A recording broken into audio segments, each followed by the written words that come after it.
Hello guys, welcome back. ఈ వీడియోలో మట్కా కుల్ఫీ ఎలా ప్రిపేర్ చేసుకోవాలో చెప్తాను చూడండి. ముందుగా ఒక 10 to 15 బాదాంని 1 అవర్ వాటర్లో నానబెట్టుకోవాలి. అలాగే కొన్ని కాజు బాదాంని ఇలా చూపిస్తున్న విధంగా చిన్న చిన్న పీసెస్గా కట్ చేసుకొని పెట్టుకోవాలి. తరువాత స్టవ్ ఆన్ చేసుకొని ఒక గిన్నెలో 1/2 లీటర్ పాలను పోసుకొని మంచిగా మరిగించుకోవాలి.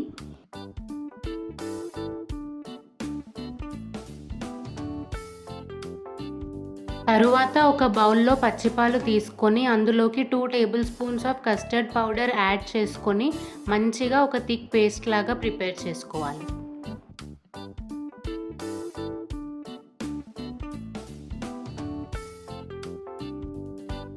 అలాగే మంచి స్మెల్ కోసం ఒక 3 ఇలాచీని పీల్ తీసి పెట్టుకోవాలి. అలాగే మనం ముందుగా నానబెట్టుకున్న బాదాం పీల్ కూడా తీసేసి ఈ రెండింటిని ఒక మిక్సీ జార్లో వేసుకొని లైట్గా వాటర్ యాడ్ చేసుకొని పేస్ట్ లాగా ప్రిపేర్ చేసుకోవాలి.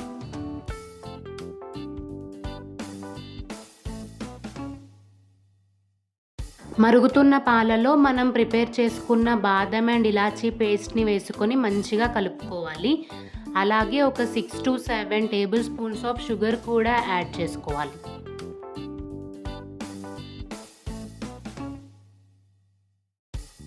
ఒక 2 minutes తర్వాత లైట్గా కుంకుమ పువ్వు అలాగే మనం ముందుగా ప్రిపేర్ చేసుకున్న కస్టర్డ్ పౌడర్ పేస్ట్ని వేసుకొని మంచిగా కలుపుతూ ఉండాలి.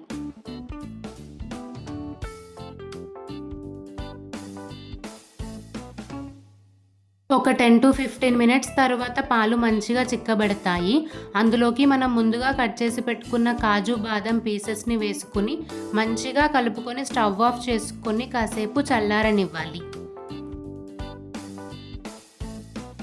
పాలు కొంచెం చల్లారిన తరువాత ఇలా చూపిస్తున్న విధంగా మట్కాలోకి ట్రాన్స్ఫర్ చేసుకొని పైనుంచి కాజు బాదం పీసెస్తో గార్నిష్ చేసుకోవాలి.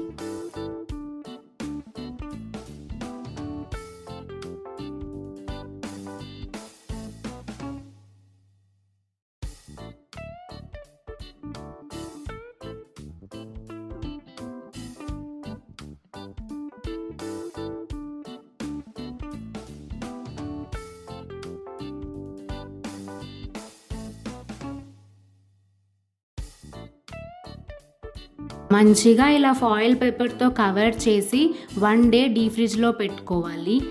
చూడండి, 1 day తర్వాత కుల్ఫీ రెడీ అయిపోయింది. చూస్తుంటేనే తినాలనిపిస్తుంది కదా. ఖచ్చితంగా మీరు కూడా ఈ రెసిపీ ట్రై చేసి చూడండి. టేస్ట్ ఎలా వచ్చిందో కామెంట్ చేయండి. ఈ ప్రాసెస్ నచ్చితే do like, share and subscribe and also wait for my next vlog. Bye bye.